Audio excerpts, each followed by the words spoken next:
नमस्कार। आज आज से हम लोग पॉडकास्ट चालू कर रहे हैं। ऐसा पॉडकास्ट है जिसमें हमारे साथ गेस्ट भी रहेंगे और हम लोग डिस्कस करेंगे कि कैसे हम लोग अच्छा और हेल्दी लाइफस्टाइल अपना सकते हैं और किस तरीके से अपने और अपने परिवार को एक अच्छा जीवन हम लोग दे सकते हैं। तो हमारे साथ हैं संदीप जी, एक हेल्थ कोच हैं, फुटबॉल कोच हैं, हेल्थ एक्सपर्ट हैं, योगा ट्रेनर हैं और एक सीनियर स्पोर्ट्स पर्सन भी है। और साथ में है आशीष जी, आपका इंटीरियर का काम है और आप एक हेल्थ कोच भी हैं और हेल्थ के लिए लोगों को अवेयर भी करते हैं। तो आप दोनों लोगों का बहुत बहुत स्वागत है आज के इस पॉडकास्ट में। आज हम बात करते हैं कि आज का जो समय है इसमें आप देख रहे होंगे कि बहुत से लाइफस्टाइल डिजीज़ लोगों को हो रही हैं। जैसे बहुत सारे लोगों को आप देख रहे होंगे शुगर हो जा रहा है, कैंसर हो जा रहा है, बहुत सारी ऐसी डिजीज़ आज के समय में आ रही हैं। तो इसका क्या कारण लग रहा है आपको? बेसिकली लाइफ स्टाइल डिजीज है, तो ऑब्वियस सी बात है, लाइफ स्टाइल ही खराब हो रहा है जिसकी वजह से ऐसा हो रहा है। और लाइफ स्टाइल के लिए सबसे बड़ी चीज़ होती है हवा, पानी, खाना और फिजिकल एक्टिविटीज, जो हम लोग आजकल के समय में कैसा यूज़ कर रहे हैं अच्छी तरीके से पता है। सो अगर घर में 4 लोग हैं तो उसमें से एक लोग ही मुश्किल से जा पाता है फिजिकल एक्टिविटीज़ करने के लिए। अदरवाइज कोई भी, मेरे को नहीं लगता है कि 90% लोग अपना घर पे ही रहते हैं। इस वजह से बहुत सारी कॉम्प्लिकेशंस हम लोग को देखने को मिल रही है। और जहाँ तक अगर हम लोग बात करें हवा की, तो हवा कितनी ज़्यादा पॉल्यूटेड है ये भी हम लोग देख सकते हैं। साथ ही फिजिकल एक्टिविटीज़ तो है ही नहीं, बहुत ही 10% लोगों में ही है मुश्किल से। और बाद में आता है पानी, तो हमारा एक बड़ा पार्ट है शरीर का पानी, तो उसको हम लोग बहुत लाइटली लेते हैं जी क्योंकि जी। दिन भर हमारा फोकस खाने पे रहता है। हाँ, आजकल लोग अच्छी डाइट कैसे करें और इस पे ज़्यादा फोकस है। हाँ, जबकि हमारे पहले बोला भी जाता था कि जल ही जीवन है और हमारे शरीर में 60 to 80% पानी भी होता है। बिल्कुल। तो सर से जानना चाहेंगे कि एक स्पोर्ट्स पर्सन के लिए पानी का क्या इंपॉर्टेंस होता है और किस तरीके से चीज़ों को ध्यान रखना चाहिए? पानी एज ए प्लेयर और खिलाड़ियों के लिए बहुत ज़्यादा इम्पोर्टेंट है, क्योंकि खिलाड़ी जब खेलता है तो उसकी मसल में स्टिफनेस आती है, थकान आती है। तो पानी क्या करता है, ट्रांसपोर्टेशन का काम करता है और जल्दी से हाइड्रेट करता है शरीर को। तो आपने सुना होगा प्लेयर्स बड़ा महंगा महंगा पानी पीते हैं, लेकिन जो डिस्ट्रिक्ट लेवल, नेशनल लेवल के प्लेयर हैं, सबके पास इतनी व्यवस्था नहीं है। लेकिन हम लोग क्या करते हैं कि अवेयर करते हैं कि पानी, जब भी एक्टिविटी होती है, 1-1, 2-2 घंटे की फिटनेस ट्रेनिंग होती है, तो उसमें बीच बीच में पानी का बड़ा इंपॉर्टेंट रोल है। जब भी मसल्स में क्या नाम है, एसिड बढ़ता है, थकान बढ़ती है, तो पानी पीने से वापस रिकवर होते हैं कि हम ज़्यादा मेहनत कर पाएँ, ज़्यादा स्टेमिना बढ़े। तो खिलाड़ी अपने मैक्सिमम गोल जो उन्होंने बनाया इंटरनेशनल, नेशनल प्लेयर बनने का, उसको अचीव कर पाए। तो पानी बहुत इंपॉर्टेंट है खिलाड़ियों के लिए, और जो जो भी योगा करते हैं और किसी के लिए भी। लेकिन पानी जितना इंटेक कर रहे हैं, वैसे ही शरीर से पानी निकलना भी बहुत इंपॉर्टेंट है। प्लेयर्स और जो फिटनेस के लिए फ्रीक हैं, जानकार हैं, वो तो अपना पसीना निकालते हैं। नॉर्मल जो 80% आबादी है, वो घर के रूटीन का काम, ड्यूटी, ऑफिस, उसको करते हैं, लेकिन उनको ध्यान ही नहीं रहता है कि उनका पसीना निकल रहा है, या तो एसी पंखे में रह के सब काम करते हैं। तो मेरा ये मानना है कि कम से कम कुछ भी करिए, जितना भी पानी पी रहे हैं, जो भी लिक्विड कुछ भी खाना खा रहे हैं, तो वो निकलना ज़रूरी है।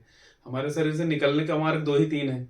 तो उसमें से सबसे इम्पोर्टेंट है हमारे रोम छिद्र, उससे पसीना जितना निकलेगा, जितना इनटेक आउटटेक होगा, तो उतना आप पानी लेंगे और शरीर स्वस्थ रहेगा। बॉडी से टॉक्सिन्स सबसे ज़्यादा रोए से निकल जाते हैं, रोम छिद्रों से, पसीने से।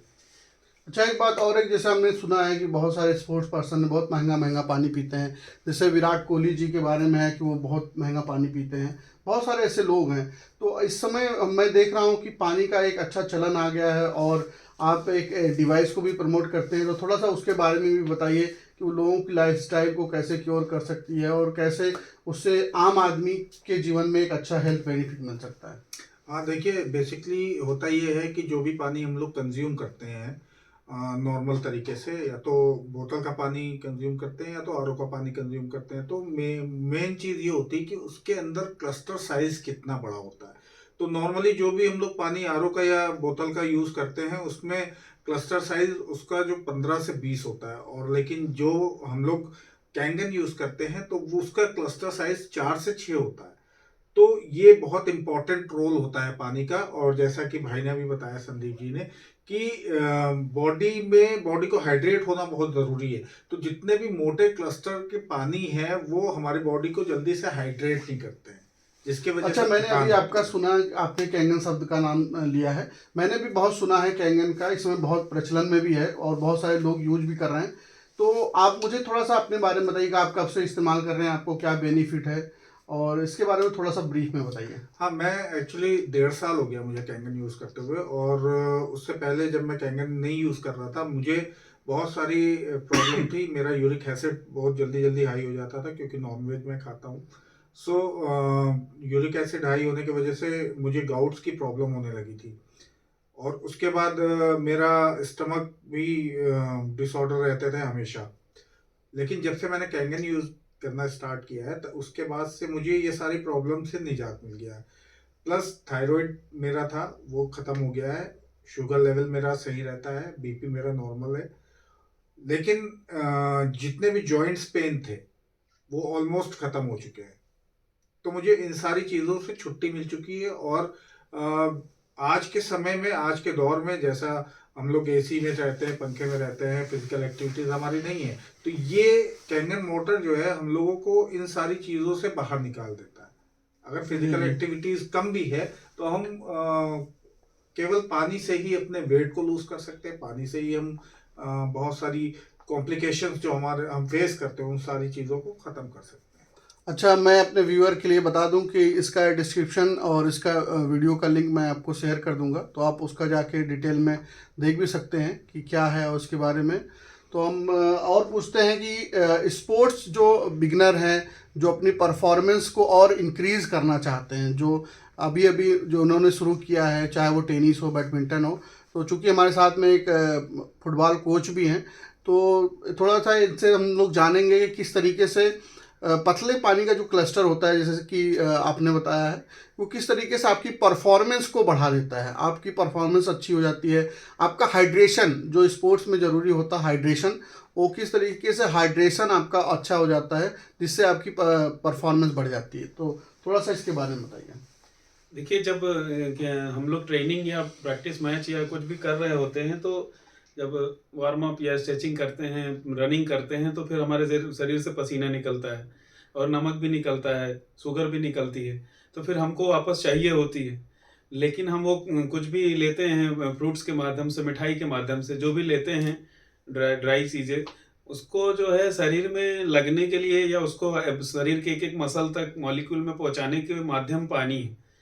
तो अब पानी अगर पतला होगा, तो मान लिया हमने ट्रेनिंग कर रहे हैं, हमने जो है 1 घुट पानी पिया, 1-2 घुट पानी पिया, अगर पानी का क्लस्टर पतला है, जैसा कि भैया ने बताया अभी, तो हमने कुछ भी मीठा खाया, तो वो जल्दी से मसल में और हमारे जो जो थकी हुई सेल्स हैं, जहाँ पे लैक्टिक एसिड बना है, वहाँ पे वापस अगर पतला पानी पहुंचेगा, तो उस सेल्स को वापस एनर्जी दे देगा, जल्दी से रीजनरेट हो जाएंगे। तो जो नए बिगनर हैं, उनके साथ चैलेंज क्या आता है, उनके अंदर, उन प्लेयर्स के अंदर, बच्चों के अंदर स्टेमिना नहीं होता है। तो अब स्टेमिना नहीं है, स्टेमिना तुरंत बढ़ नहीं जाएगा 1-2 महीने में, 2-4-6 महीने लगातार वो प्रैक्टिस करेंगे। स्टेमिना आएगा कैसे? जितनी ज़्यादा देर तक वो अभ्यास करेंगे, तो धीरे धीरे उनकी क्षमता बढ़ेगी। अब ज़्यादा देर तक अभ्यास करने के लिए भी जो है चाहिए कि उनके शरीर एनर्जाइज रहे। एनर्जी कैसे आएगी? जब ज़्यादा पतला पानी पिएंगे, तो ज़्यादा जल्दी थकेंगे नहीं। वो अपना अभ्यास डे 1 से लेके और अगले 1 महीने, शुरुआत के 1-2 महीने ज़्यादा अभ्यास करेंगे, तो उनका स्टेमिना जल्दी से बिल्डअप हो जाएगा। वो ज़्यादा देर तक अपना वर्कआउट कर पाएंगे, तो जाहिर सी बात है उनकी परफॉर्मेंस कम समय में ज़्यादा अचीव कर पाएंगे और बिना इंजर्ड हुए। इंजरी में भी काफ़ी हेल्प मिलेगी कि जब मसल थका नहीं होगा, लैक्टिक एसिड कम बना होगा, तो वर्कआउट करना चाहेंगे, कर पाएंगे। और जब थक जाता है प्लेयर, तो जो वर्कआउट करता है, तो उसको इंजरीज हो जाती है। बहुत सारे लोगों को खेलते खेलते इंजरीज हो जाती है प्रैक्टिस में। उसका कारण यही होता है। तो जब अगर एनर्जाइज रहेगा शरीर, तो फिर इंजरी नहीं होगी, इंजरी नहीं होगी, तो ज़्यादा समय तक, कम समय में ज़्यादा अचीव कर पाएंगे। जी जी। तो जैसा कि आप समझ पा रहे होंगे आप लोग कि किस तरीके से पानी का बहुत ज़्यादा इम्पोर्टेंस रोल होता है हमारे शरीर में। और मैं आपसे एक चीज़ और बोलूँगा कि अगर आप पहली बार इस चैनल को देख रहे हैं, इस वीडियो को देख रहे हैं, तो आप इसको सब्सक्राइब जरूर कर लीजिए, जिससे कि आपको आने वाले समय में और अच्छी वीडियो हम लोग बना पाएँ, दे पाएँ। तो अभी आप देख रहे होंगे कि हमारा बैकग्राउंड अभी रॉ है, जस्ट हम लोग बैठे थे, तो हमने डिस्कस किया कि एक पॉडकास्ट शुरू किया जाए। तो आप लोगों का जैसा प्यार मिलेगा, तो हम लोग और अच्छे आने वाले समय में बनाने का प्रयास करेंगे। और थोड़ा सा आशीष जी से जानना चाहेंगे, आजकल एल्कलाइन हम लोग सुन रहे हैं, तो बेसिकली हम लोग जो बात कर रहे हैं उसी दिशा में हम लोग आगे बढ़ रहे हैं। तो जस्ट एक एल्कलाइन होता है, तो आजकल बाज़ार में बहुत सारे एल्कलाइन प्रोडक्ट आपको मिल जाते हैं, वो दवाइयाँ भी होती हैं, क्या बहुत सारी फॉर्म में, तो वो क्या ज़रूरी है हमारे शरीर के लिए, कितना अच्छा होता है। बहुत सारे डॉक्टर इसके लिए मना भी करते हैं कि एल्कलाइन नहीं लेना चाहिए। तो उसके बारे में आशीष जी से जानेंगे कि क्या है, इसके बारे में थोड़ा सा बताइए।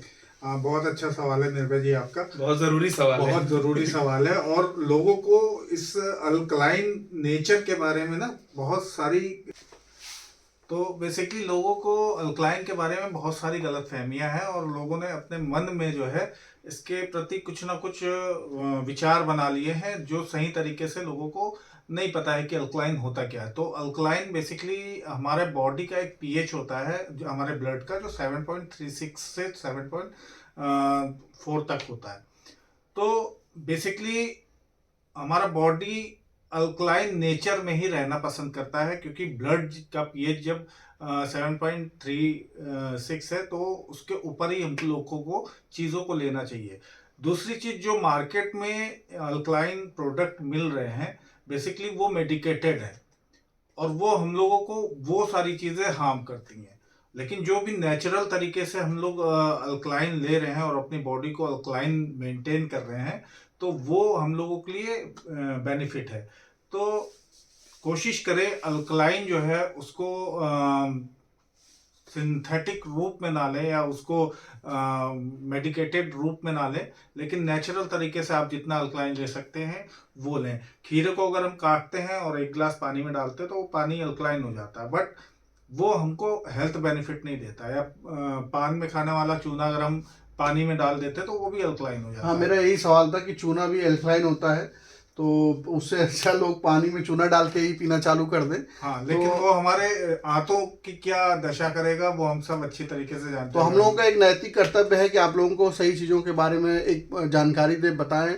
लेना या ना लेना वो आपका पूरी तरीके से डिसीजन है कि आप कहाँ पे जाना चाहते हैं, बट आपको सही जानकारी होनी चाहिए, जिससे कि आप क्या है कि आप कहीं पे पैसा भी खर्च कर रहे हैं और आपके परिवार की हेल्थ भी डैमेज हो रही, ख़राब हो रही है। तो इस चीज़ों से हम लोगों का एक उद्देश्य है कि आपको जागरूक किया जाए, और ऐसे ही चीज़ों को लेकर हम अपने पॉडकास्ट पे आते रहेंगे, और ऐसे ही एक्सपर्ट के साथ हम आपको विचार आपके साथ साझा कराएंगे। और आशीष जी का अच्छा अनुभव है, इन्होंने काफ़ी सारी फैमिलीज़ को सिक्योर किया है इस अवेयरनेस के माध्यम से, और ये काफ़ी अच्छे मिशन के रूप में इसको कर रहे हैं। साथ में संदीप जी भी हैं, ये भी अपने स्पोर्ट प्रोफेशन के साथ इस चीज़ को आगे बढ़ा रहे हैं। और हमने भी देखा है, कई लोगों का अनुभव एक्सपीरियंस हमने सुना है कि बहुत सारी लाइफस्टाइल डिजीज़ में उनको इससे फ़ायदा हो रहा है, क्योर हो रहा है। तो देखिए, पानी में कोई मेडिकल वो नहीं है, पानी सपोर्ट करता है हमारे शरीर को। जैसे हम लोग बचपन में सुनते थे कि जल ही जीवन है, लेकिन जो आज हम जल पी रहे हैं उसमें कौन सा जीवन है? क्योंकि आज हमारे आसपास आप देखेंगे तो भोजन जो हम कर रहे हैं उसमें कैसा, कितना पेस्टिसाइड है, कितना केमिकल डाल रहे हैं, हम लोग खा रहे हैं, उसका कोई उपाय निदान नहीं है हमारे पास। या जो हवा हम लोग ले रहे हैं उसकी क्या क्वालिटी है। दूसरे न फिर आता है हमारा पानी, क्योंकि हमारे शरीर में 60 to 80% पानी है। तो इन चीज़ों को आपको ज़रूर समझना चाहिए, देखना चाहिए। और इसके बारे में अगर आपको और जानकारी अधिक चाहिए या डिटेल में और कुछ जानना है तो आप कमेंट कर सकते हैं वीडियो में। और आज के लिए इतना ही, और आने वाले समय में और इस पर डिटेल में आप लोग कमेंट करके बताइएगा, तो आप इसके बारे में डिटेल में हम लोग वीडियो बनाएंगे। बहुत बहुत धन्यवाद।